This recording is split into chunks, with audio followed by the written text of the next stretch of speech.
నమస్తే. ఈరోజు మనం అత్యవసరమైన మరియు అంతర్జాతీయంగా తీవ్ర చర్చనీయాంశంగా మారిన ఒక అంశం గురించి మాట్లాడుకుందాం.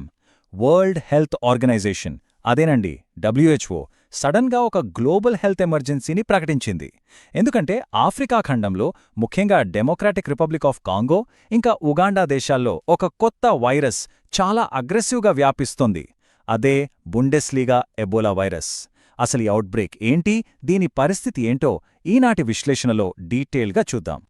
సరే, ఈ టాపిక్ని మనం డీకోడ్ చేయడానికి 5 ప్రధాన విభాగాలుగా చూద్దాం.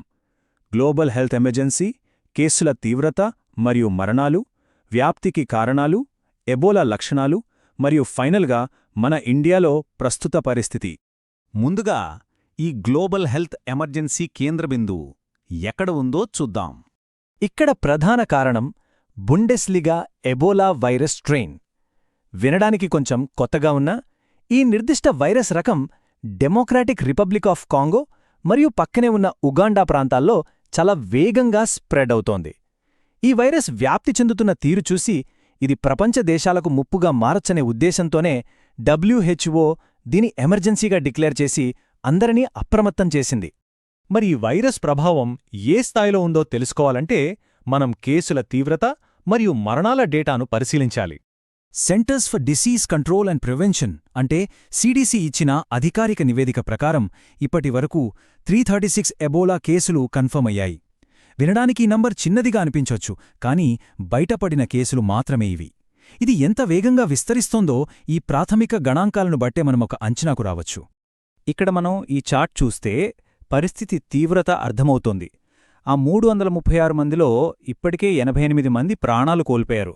అంటే మార్టాలిటీ రేట్, అదేనండి మరణాల రేటు చాలా ఎక్కువగా ఉందన్నమాట.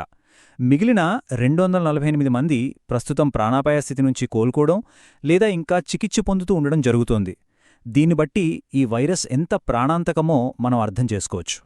సరే, అసలు ఇది ఇంతలా వ్యాప్తి చెందడానికి కారణాలేంటి, భౌగోళిక సవాళ్లేంటో ఇప్పుడు చూద్దాం. ఈ వైరస్ ఎక్కడ్నుంచో గాలిలో రాలేదు. దీనికొక ఎపిసెంటర్ ఉంది. అదే కాంగో ఉగాండా బోర్డర్లో ఉన్న మోంగ్బా అనే ఒక గోల్డ్ మైన్ సిటీ.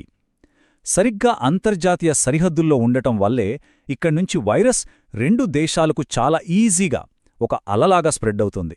సాధారణంగా ఇలాంటి అవుట్బ్రేక్ వచ్చినప్పుడు వెంటనే కాంటాక్ట్ ట్రేసింగ్ చేయాలి కదా, కానీ ఇక్కడ అధికారులకు అది పెద్ద తలనొప్పిగా మారింది. ఎందుకంటే ఆ ప్రాంతంలో నిరంతరం అంతర్యుద్ధాలు జరుగుతూనే ఉన్నాయి. అభద్రతాభావం వల్ల ప్రాణాలు అరచేతిలో పెట్టుకుని జనాలు ఒకచోట నుండి ఇంకోచోటికి వలసలు వెళ్తుంటారు. అలాంటప్పుడు ఎవరికి ఇన్ఫెక్షన్ ఉందో, వాళ్లు ఎవర్ని కలిశారో ట్రాక్ చేయడం దాదాపు అసాధ్యంగా మారింది. ఇక్కడ గమనించాల్సిన ఒక ఆసక్తికరమైన విషయమేంటంటే, వ్యాధి ప్రబలుతున్నప్పుడు వెంటనే బార్డర్స్ క్లోజ్ చేస్తే సరిపోతుంది కదా అని మనకు అనిపిస్తుంది. కానీ డబ్ల్యూహెచ్ఓ మాత్రం అలా చెయ్యొద్దని హెచ్చరిస్తోంది. ఎందుకంటే ఒకవేళ అధికారికంగా సరిహద్దులు మూసేస్తే భయపడిన జనాలు దొంగచాటుగా ఇల్లీగల్ రూట్స్లో బార్డర్ క్రాస్ చేస్తారు. అప్పుడు ఎవరెవరెక్కడికి వెళ్తున్నారో అధికారులకు ఏమాత్రం తెలియకుండా పోయి వైరస్ మరింత సైలెంట్గా, డేంజరస్గా స్ప్రెడ్ అయ్యే అవకాశముందని డబ్ల్యూహెచ్ఓ స్పష్టం చేసింది.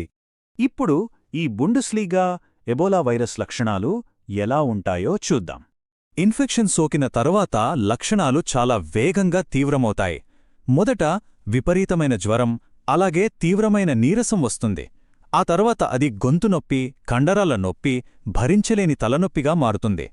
ఇక పరిస్థితి విషమిస్తున్న కొద్దీ వికారం, వాంతులు మొదలవుతాయి. అన్నిటికంటే ప్రమాదకరమైన సిమ్టమ్ ఏంటంటే అత్యంత తీవ్రమైన కేసుల్లో ఇంటర్నల్గా లేదా బాహ్యంగా రక్తస్రావం అంటే బ్లీడింగ్ జరగడం. ఇదే ఈ వైరస్ యొక్క అత్యంత ప్రమాదకరమైన లక్షణం. ఇదంతా విన్నాక మన ఇండియా పరిస్థితి ఏంటి అనే సందేహం రావడం సహజం. మన దేశంలో రక్షణ చర్యలు ఎలా ఉన్నాయో చూద్దాం. మనందరికీ ఒక పెద్ద ఊరటనిచ్చే విషయమేంటంటే, డేటా ప్రకారం భారతదేశంలో ఇప్పటివరకు 0 కేసులు నమోదయ్యాయి. అవును, కేంద్ర ప్రభుత్వం అఫీషియల్గా కన్ఫర్మ్ చేసింది. ప్రస్తుతానికి మన దేశంలో ఈ బుండెస్లీగా ఎబోలా స్ట్రెయిన్ ఆనవాళ్లు ఏమాత్రం లేవు. సో ఇక్కడ పాయింట్ ఏంటంటే, మనం అనవసరంగా పానిక్ అవ్వాల్సిన పని లేదు. ఎందుకంటే కేంద్రం ఇప్పటికే చాలా కఠినమైన ముందస్తు జాగ్రత్తలు తీసుకుంది. ఆఫ్రికా దేశాల నుండి వచ్చే ప్రయాణికులపై ప్రత్యేకంగా ఫోకస్ పెట్టి మన దేశంలోని అన్ని అంతర్జాతీయ ఎయిర్పోర్ట్స్లో స్క్రీనింగ్ చాలా స్ట్రిక్ట్గా చేస్తున్నారు. ప్రివెంటివ్ మెజర్స్ అన్నీ పక్కాగా అమలవుతున్నాయి. ముగింపుగా మనం ఒక ముఖ్యమైన ప్రశ్న గురించి ఆలోచించాలి. కేవలం ఒక వైరస్ పుట్టడం మాత్రమే కాదు, దాన్ని కంట్రోల్ చేయకుండా అడ్డుకుంటున్న స్థానిక సంఘర్షణలు, అంతర్యుద్ధాలు మరియు బార్డర్ ఇష్యూస్ ఇవన్నీ భవిష్యత్తులో కూడా గ్లోబల్ హెల్త్ ఎమర్జెన్సీలకు అతి పెద్ద సవాలుగా మారతాయా? ప్రాణాంతక వ్యాధులకు, ఇలాంటి భౌగోళిక రాజకీయాలకు మధ్య ఉన్న ఈ డేంజరస్ కనెక్షన్ గురించి మనం తప్పకుండా ఆలోచించాల్సిన అవసరం ఎంతైనా ఉంది.